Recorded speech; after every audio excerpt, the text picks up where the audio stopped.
Welcome to the final chapter of From Chaos to Calm. If you've journeyed with me until now, you're searching for real change, not perfection, but practical transformation in your family's story. Today, we're getting specific: how addiction impacts every member, how family roles interact and reinforce pain, and how you disrupt old patterns. Also, what real healing looks like moving forward. At the end, I'll walk you through a free Family Relapse Recovery Plan so you're prepared for the next chapter. So what does the addiction from fallout look like, and how does that impact every role? Addiction is never just about the person using. It rewires the family's emotional DNA, creating a system of survival roles and chronic stress. The hero, who is the responsible caretaker, absorbs everyone's burdens, often to the point of exhaustion and anxiety, and also resentment. They become the family's crisis manager. The scapegoat is pushed to the margins or blamed when things go wrong, acts out or isolates. They carry the anger or the shame and often feel unseen for their true strengths. The lost child disappears emotionally. They avoid conflict and attention. They often retreat into loneliness, depression, or complete disengagement. And the mascot lightens tension with humor. Beneath the jokes, they rarely feel safe expressing vulnerability, and they just mask their hurt with their humor. The person living with addiction is both the focus of the attention and the carrier of family pain.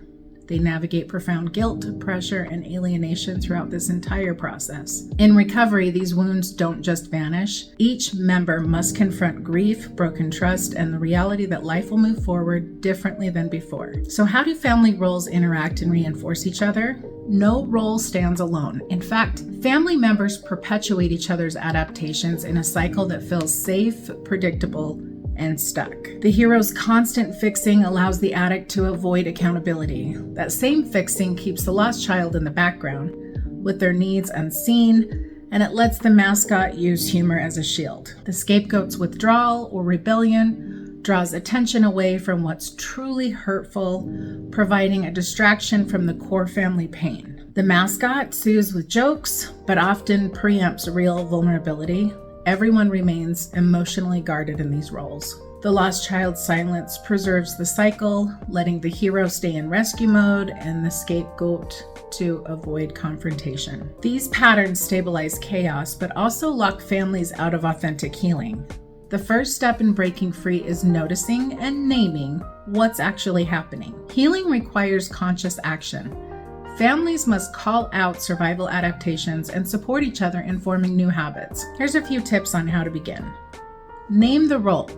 Invite each member to openly identify their usual behaviors. I always step in and solve problems, or I tend to check out when things get intense. Say it aloud, write it down, or acknowledge it in family meetings. Practice respectfully pausing old scripts. The hero lets someone else take charge. The mascot shares sadness instead of telling a joke. The scapegoat asks to discuss real issues and not deflect the blame. Or maybe the lost child can voice one need, even if brief. Slow the urge to repeat familiar moves. Ask, is this my usual role? Can I try something healthier instead? Look for efforts to break roles and celebrate them. Validate the lost child's participation, commend the hero's boundaries, and encourage the scapegoat's honest engagement. Thank the mascot for authenticity. Mark moments of change. Recognize and reflect on every step forward. At dinner, in journals, or in group therapy, visibility turns new actions into stronger family habits. These strategies, confirmed by systems theory and years of recovery research, replace automatic responses with conscious, collaborative healing. It's not easy, but every time a role is named, challenged, or shifted, families build new pathways for safety and connection. So what does healing look like for each role? Recovery is not returning to former routines. Remember, some of those routines may have kept you stuck in that addictive dynamic. Those are the things we're trying to break free from. It's stepping into new life. The hero learns limits, practices self-care, and gives up control. Healing for them means sharing responsibility and accepting perfection. The scapegoat claims self-worth, sets boundaries, and seeks healthy relationships, sometimes outside of the family. The lost child gains visibility, explores voice, and begins expressing emotions. Healing means joining, not hiding. And the mascot discovers real safety and vulnerability, balancing lightness with authentic feeling. The addicted loved one moves from being the problem to equal participation, accepting accountability, and rebuilding trust through action. It's important to remember here that not all members move at the same speed or in the same way. Some will resist, others will leap forward, but every step away from rigid roles is a step toward real change. Change only lasts with honest communication and intentionally chosen boundaries. Conversations move from blame and deflection to real feelings like I'm afraid, or I need rest, or maybe I want to help but I'm overwhelmed. Boundaries aren't punishments, but structures for safety, deciding what is welcome, what is not, and adjusting when needed. The strongest recovery outcomes are tied to respectful dialogue and flexible, clearly communicated limits. Family meetings, guided by therapists, or structured worksheets turn discomfort into progress. Now let's talk about some foundations for the future. Trust is rebuilt in action. Small promises that are kept, openness about setbacks, and respect for changed boundaries.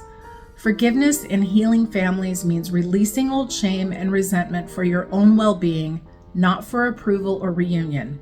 Acceptance is grieving what's lost and allowing new relationships, sometimes closer, sometimes distant, to develop. If hearing these terms brings a bump to your gut, go back and watch episode 7 where I break down what forgiveness and acceptance really are. All roles need time and space and permission to heal their way.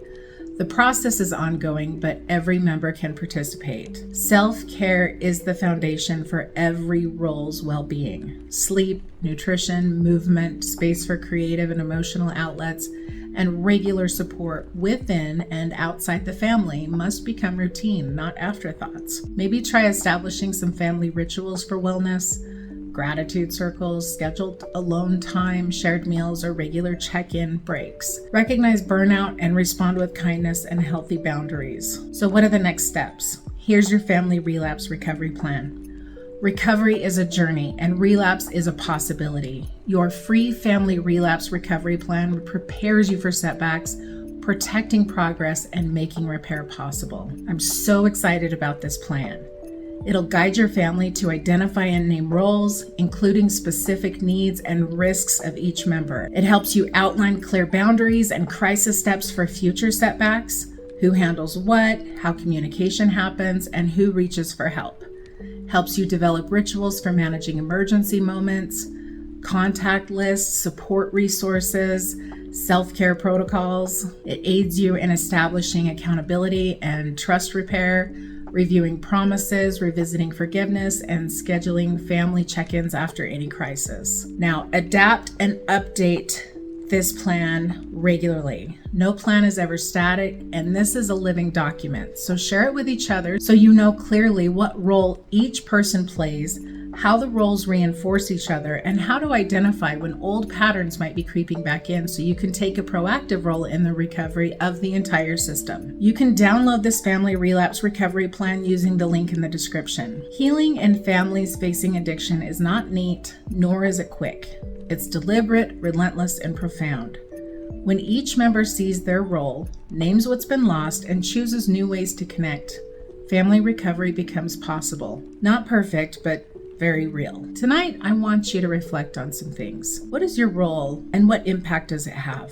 Name your boundaries and the communication practices that you need. Look at how old adaptations can be called out, welcoming new behavior in their place. And what is your commitment to the Relapse Recovery Plan and ongoing well-being? You are not alone. Recovery is built in steps, not leaps, and every act of honesty, every break from old patterns is progress. Thank you for the courage, engagement, and hope you bring to this journey.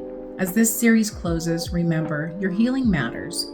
Your family story is ready for a new chapter rooted in truth, boundaries, resilience, and the tools you leave with today. Ready to take the next step? Download your free Family Relapse Recovery Plan by clicking the link in the description.